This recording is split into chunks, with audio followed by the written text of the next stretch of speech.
7-OH is a synthetic opioid drug derived from the kratom plant. This is also called gas station heroin. Gas station heroin. So gas station heroin is actually, I sent a reporter undercover into the exchange in Portland, and he got needles, but he also got a boofing kit. A what? A boofing kit. What's a boofing kit? I mean, I have, once again, that it could be up to 46 times stronger than morphine. It's a hard drug. It's a opioid. It is going to give you an experience exactly like what you would get from morphine or from fentanyl. I mean, how much of this am I going to have to take to have that same experience? If you'll notice this one's called Opia. Have you seen anybody that's only on 7-OH, not on fentanyl, heroin, I haven't. oxy? I haven't. And again, part of it is because 7-OH, what is it? 7-OH is a synthetic opioid drug derived from the kratom plant. The kratom plant is a coniferous plant indigenous to Southeast Asia, grows throughout Indonesia, primarily where it's harvested from. And in its raw form, I would say kratom is to 7-OH as the poppy seed is to morphine or the coca leaf is to cocaine. The kratom leaf has been consumed by locals for hundreds, if not thousands of years. It can make a tea that's anywhere from mildly stimulating, like a cup of coffee, or anxiolytic is what some of the proponents will say, as in reduces anxiety, aka gets you high.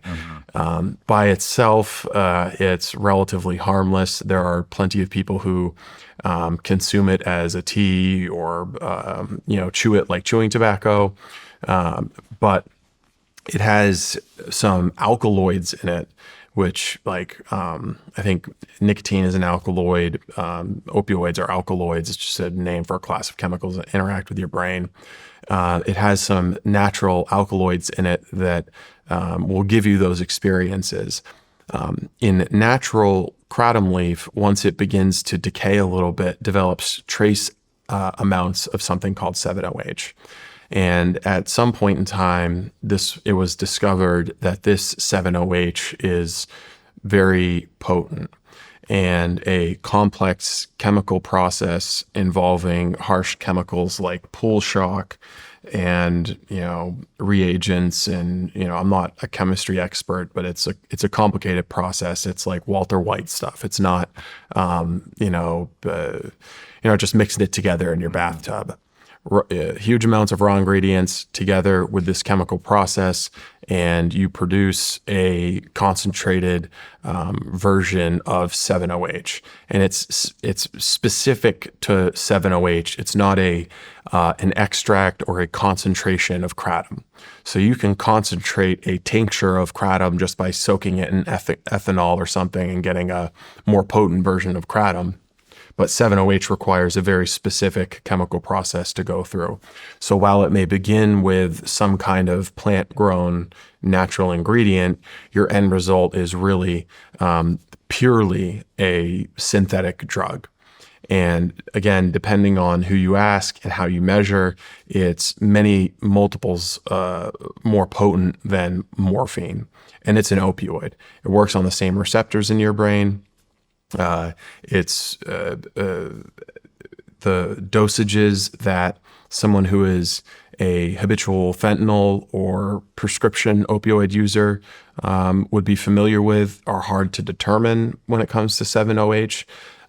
There's not a lot of testing. There's not a lot of there's no regulatory oversight of this. It's not like FDA approved. There's not a lot known about it. And it's a very recent phenomenon, very recent. There are, I guess, disagreements as to how 7-OH really took off and became as popular as it is now.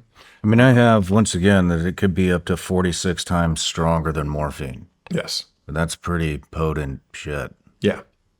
Very potent shit. Yes.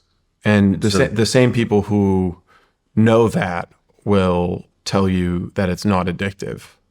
They'll tell you it's an all natural, non-addictive substance that if you just, skip a day taking it, you'll be fine. You won't ever become habituated to it.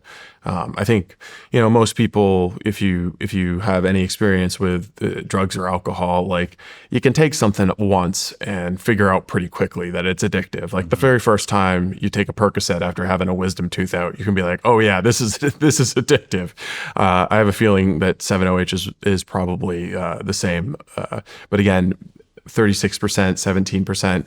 It depends on how pure the formulation is, who made it, how, and how you're measuring it or comparing it.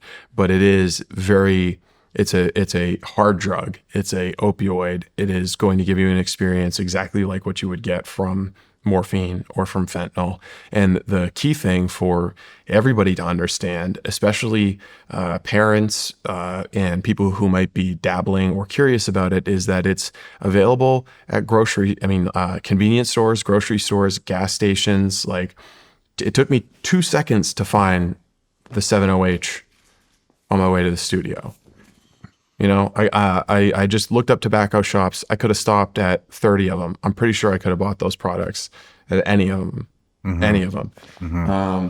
This is also called gas station heroin. Gas station heroin. So gas station heroin is actually a name that was first started with a drug called tianeptine, and tianeptine was a antidepressant formulated in the 1960s in France, and various European countries have different regulations and rules around it. Some still use it, some don't. And tianeptine began to be marketed in the early, I think, 2010s in gas stations as Neptune's Fix, and it would be like almost the same size as a one of those little teeny weeny energy drinks, and it has sedative qualities but also some euphoric qualities, and that's really where the term gas station heroin began. However, lawmakers, law enforcement eventually began to catch on to what was happening, and like in the most recent legislative session in Maine, there was a proposed law to ban tianeptine.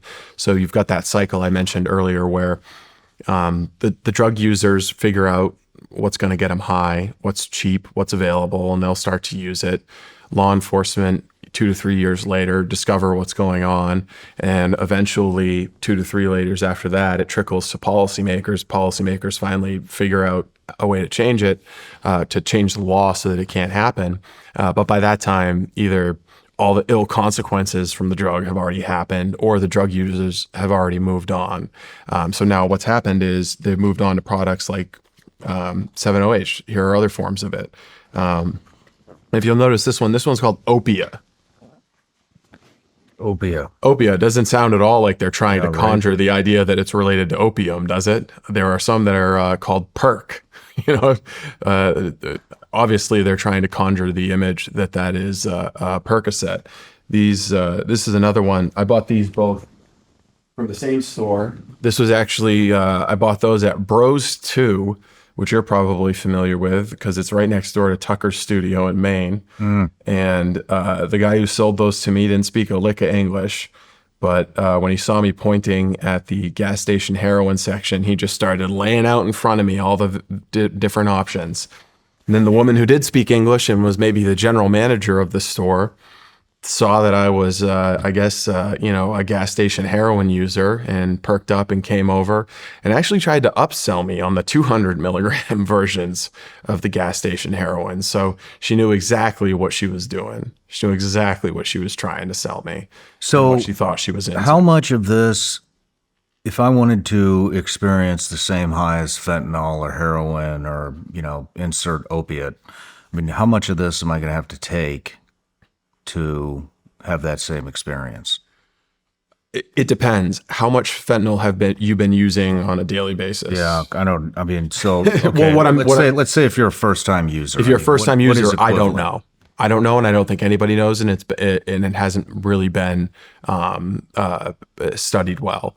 The best advice that the people who are promulgating this as a healthy product, the best they'll say is start slow. I really want to know, who the customer is and how dangerous this is. So I mean, have you seen anybody that's only on 7-OH, not on fentanyl, heroin, I haven't. oxy? I haven't. And again, part of it is because we're here very early, very early. I haven't seen. Have you seen who's other coming than into Vince? the Other than, stores to buy this?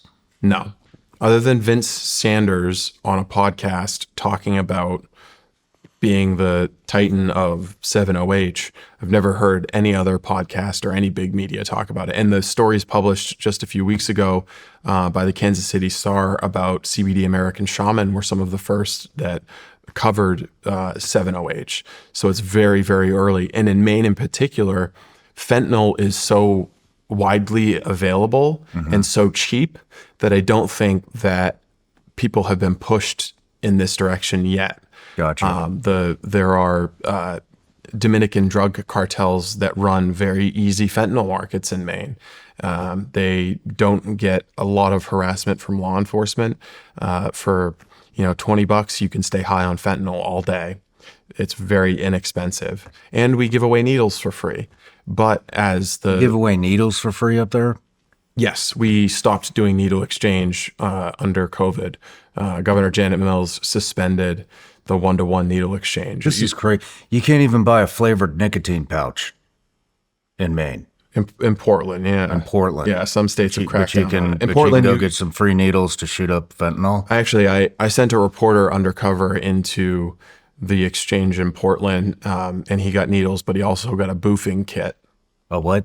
A boofing kit. What's a boofing kit?